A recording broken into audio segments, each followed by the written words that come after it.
What's up, people? Welcome back to the channel. It's Friday. You know we got the market watch for you guys. This next batch of cards that I had picked out are kind of inspired by the upcoming 250th YCS. I'll also just have a reminder that I am trying to get to 1,000 subscribers. So if you do like the content that we do here, please feel free to like and subscribe. If not, it is all cool. So you know what? Let's just go ahead and get into the cards. All right. So we're gonna go ahead and start things off with Dimensional Shifter. Dimensional Shifter, I'm not gonna spend too much time on, Dimensional Shifter. It's pretty straightforward. It banishes everything. It's probably something that like a lot of players are not really prepared for, and there is a very high chance there's going to be a lot of Cashiera, so you don't really want to play this in the Cashiera matchup. So this is something that you wouldn't want to have necessarily in your main deck, but I wouldn't want to be caught without Dimension Shifter in the side deck, especially if you're able to play through it.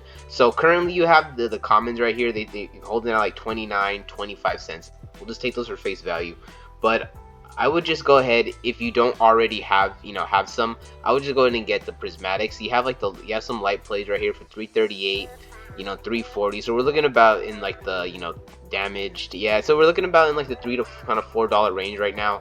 And once you get to near mint limited, they're kind of almost the $5 range. So so like for a place that's gonna cost you maybe around 12, like $12 to $15. If you don't have any, I would just go ahead and get Shifter. But it isn't really that big of a necessity to get this one. You could just get the common ones. But I don't know, at the same time, this will catch a lot of people off guard, especially those rogue decks that really need their graveyard. They just will lose the Shifter and probably not be prepared for it. Evenly Match, another card that you're probably going to want to have in your side deck. There's a lot of the higher rarities. You got the 2 secret rare printings. These are already up, so I'm pretty much right here focused on the super rare. Guys, pick these up. You got to pick them up. I would probably want to just pick them up now. I don't want to I don't want to be I'm not a financial advisor. I don't want to tell you what to do with your money.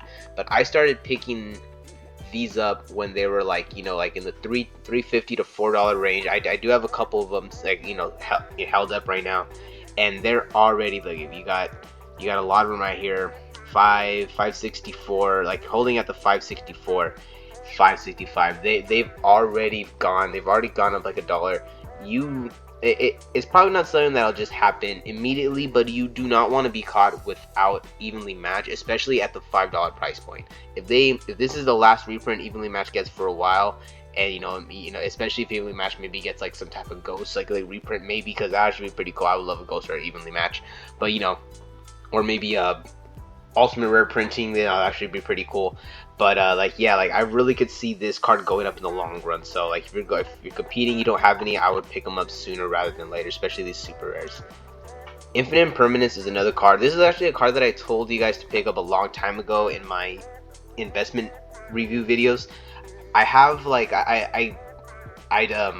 top of market watches, I also do investment reviews. I'm actually going to put at the end of the video, I'm gonna have, because I plan to do 2 videos for today, so I'll put at the end of the video there'll be it won't be a link, but it'll be the end card will be the second video that I do today, and then on top of that I'm gonna put maybe a playlist for my investment reviews, because I'm not saying that I'm saying I'm always right, but this is one of the cards that I kind of called when the ultra rares from Mavens were kind of in the $5 to $6 range. I bought a lot of them for $4 or $5, and I was able to sell them at this high price point. But just on top of that, Infinite Impermanence is a card kind of like Ash Blossom, to where it always comes in and out of the meta, so it really justifies this is one of those cards where it justifies, where if it's at a low price, you're gonna want to pick it up, because you never know when it's gonna come back up. That's the reason why I advocate a lot for this Evenly Match, because it's very low. You pretty much don't want to sit here and be like, oh, I'm not gonna buy this Evenly Match when it's $5, whatever, it'll be $5 forever. And it's like, if you come here and look at Infinite Impermanence, you have a super rare right here from the structure deck, which is pretty much came in the same rarity. Yeah, we're looking at $12 for the super rare from the structure deck. So you feel me? This is pretty much the same deal as the Evenly Match. So we got a super rare for $12. Then you got a $12 to $13 ultra rare. So pretty much it's $11 to $12 to $13 across the board for the more mid rarities of everything. So this is a card that I would not want to be caught without. It has an ultimate rare printing and a secret rare printing. These are super expensive, so I would just go ahead and get even the gold ones. The gold ones look nice. The gold ones, like, they look pretty cool, and they have been, like I said, been climbing up. All of them were in this range right here, like maybe like the $5 to $8 range, and then they all just slowly started to go up. Castro really made this card. This made the card like way more viable, and on top of that, a lot of people are running triple stack as talent, and and like if you use this to stock them instead of Ash Blossom or Effect Veiler, their triple stack as talent essentially, it's pretty much dead. So it's like it becomes a dead card in their hand, and they can't really gain advantage of it right off the bat. Because if you use Ash or if you use Veiler to kind of stop something, they're gonna triple stack the talent. So this right here would play around that and just pretty much essentially guarantee they would have a dead card if they had that in their hand going first. So yeah, so this is like this is something. Like I said, it's just the reason why I advocate to get evenly matched sooner. Underworld Goddess. This is another card that I really feel is very good for the extra deck. I like it because it's a good form of non-targeting removal, and it gets around a lot of other stuff, like even things that, because I believe the way that the effect works is it makes you conduct a link summon, so it isn't necessarily affecting the monster with an actual effect. It's it affects you and allows you to link with the monster. So it's like, unless the monster is not able to be used as material, you could get rid of essentially any monster on your opponent's board. So I really like this for towers type cards. Like a lot of branded players are using Red Eyes Dark Dragoon, and that's like a really hard card for a lot of decks to deal with. So having also like the Goddess in there is really good. Also in the Kashtira matchup, because a lot of Kashtira players are choosing to play around Nibiru, they're essentially leaving you with like a good amount of monster zones, to where if you could maybe get like a IP Masquerena and a couple other monsters you could use at their Shangri-La, and then your IP Masquerena and then your other monsters that you have in your free zones to actually take their to take their take the Shangri-La on their side, create the Underworld Goddess, and now you have Underworld Goddess that has the effects, the protecting effects of IP Masquerena, and you've got rid of the Shangri-La, which is going to open up spaces. So this is just like a really cool kind of interaction that I use against Kashtira players that actually have gotten me out of some jams. So the Kashtira player doesn't overcommit and wants to play around Nibiru and leaves you with those extra zones. This is actually a good option, especially because in a higher level event, a lot of people are going to be more wary about Nibiru.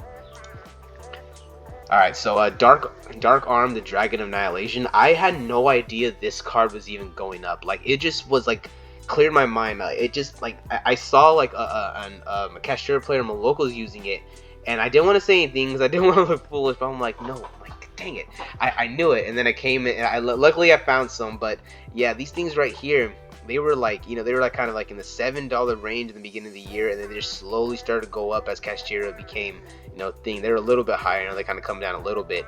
Looks like these are the secret rares. Yeah, the secret rares from Battle to Legend. You got a 1265, 1350, so we're at $13 to $14 range for this card. This card very much surprised me. The other version is the ultra rare from Jump, so this one, I'm surprised it's not even higher, but this is at about the same range, 1297, 1379. This is kind of just because its reprint is the higher rarity, and there's only two versions of it, so it isn't like there's a common one to kind of balance out the price. So it's kind of funny to see them both at the same price. I think I'd probably rather have the original if I at this to be honest, just because it's a sense. I don't think Shoulder Jump gives out any cards anymore, so that's actually kind of a piece of Yu-Gi-Oh history right there. So I would rather have the original in this case. So Pot of Prosperity. I want to talk about some of the pot cards, because I was talking to one of the homies at one of the other locals a couple weeks ago, and he was saying how he feels like Pot of Prosperity was going to go to kind of in the $70 range, and I was a little I was very skeptical, but I did tell him that it is possible, because it is that type of card. And if we're looking at the chart here, it is starting to hit up in that range. We're looking right here, $65.75, $65.10, $64. So you know what? The homeboy was right. Pot of Prosperity. I see a lot of people using it, but it isn't just fully overtaking every single list. But to be honest, it's also because I spent a lot of time at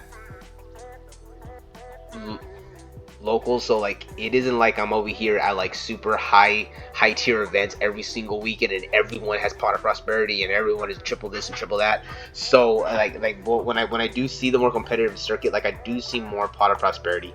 People rather dig for the specific card than to just get 2 random cards. That is very much like the meta we're in. The meta we're in is I need X card to get out of Y situation. It isn't like I could care less what happens to the cost. I just want 2 cards. So the players want more control of what they could get out of it. So like, you know what? It's about $5 away. I wouldn't be surprised if this weekend it hits $70-$80 just because there's gonna be a lot of people trying to get that card, and it could just maybe someone could be like maybe there's like an artificial kind of price hike, but $65 does seem cool. If you're going to the event, I wouldn't be surprised if you're paying like $70 to $80 for this card, because like it's very, very good, very useful. That's the original from Blazing Vortex. There is like the more budget option, but the budget option is still up there. We're looking at $53, $54, $55, so like $10 less. So it's either 55 for the reprint, 65 for the original. Yeah, you got pretty much have to pick your poison unless you already have the card.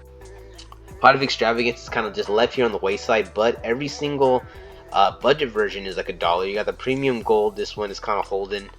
It's kind of holding right here. A light play for $1, heavy play, light play $2.35. Okay, so it's more like if you go the near mint route, it's more like $2.75, kind of like in the $2 range. Right, that's fair, because I'm pretty sure it has a common. We'll check the common from the structure deck. This one just going everywhere like a heart monitor. But yeah, we got 119, 150. It's like a $1.50. So like the common's more like a $1.50, and then the gold rare is like $2 to $2.50. And then, you know, once you get to the ultra rare from Toon Chaos, that one's on $3. Heavily played, light played, near mint. Let's see, that near mint's too low. Let's see what happens here. So near mint first ed, near mint unlim $6.75. Near mint first ed $6.95, so we're probably like $6 to $7 for the ultra rare, which, you know, like it really isn't bad depending on what type of deck you're running. But like I said, in this format, players just want to search for that kaiju. They want to search for their, you know, they want to get that searcher. They want to get that one card that's gonna get them out, because that's kind of how Yu-Gi-Oh is right now. Like it is very much like depending on if, you know, like what cards are in your hand or what cards are on the field, what situation you're in, you do just need that one card to get you out of it. So that's kind of why I feel like way more people are kind of flocking towards Pot of Prosperity. And also Pot of Prosperity only has the you know, it really only has 3 3 printings. Let's see, yeah, it's like the Pot of Collection, but that's just 2 printings basically. So yeah, that's kind of like, you know, there's way less quantities. Pot of Desire is another card that is always going up. I think I did a market watch talking about Pot of Desire a couple weeks ago, so I won't really go over too much. But same thing over here. The commons and the rares are right here in the $1 range. The secret rares, though, the original secret rares, these right here are something interesting. So you have like these light plays right here at like 24, like 25. So we got like the light play first eds. Light play first ed 23, 25. So it's like $25. Which is kind of interesting, because I'm like, I know it's good, and I know there's decks that use it, but I don't see, maybe I feel like it's not used like enough. You do have the ultimate rare though. This is an investment call that I'm making, and it has been kind of really like shooting up right now. We got $60 a piece right now. Man, I have oofity. I'm thinking about it. I have a couple of these. And I bought them. Oh yeah, I bought them in like the 45. So I don't know. We're gonna see what I feel about these. I really want to hold these till where they go triple digits. I feel that like Pot of Desire is a very good card, and at 2 it doesn't really hurt anything. So I think I'm still gonna hold. But yeah, like Pot of Desire slowly going up. Alright, then the last 2 cards. It's something that I saw in some other videos, and also too I did face some issue with this, and this I'm not even gonna try to pronounce this guy's name, but this guy essentially does not let you summon monsters with 1800 more attack, and Sprite are able to get this out like through their combo with the number 29 Mannequin Cat. So that's probably something to look out for. But what's interesting is that, well, like, first of all, you got the reprint from the the one that just came out, OP21. That one is like super cheap. It looked like it was 2 cents, but the original ones are like holding right here at like one, you know, kind of like in the $2 range, which is really surprising. But what's more hilarious is that kind of sparked this right here. to where the counter is Santa Claus, which was completely funny because I didn't even think like, oh yeah, just you could actually, you know, like he his attack is just like 1250. Oh no, 1200. So he's under the 1800 threshold, and you could just tribute it.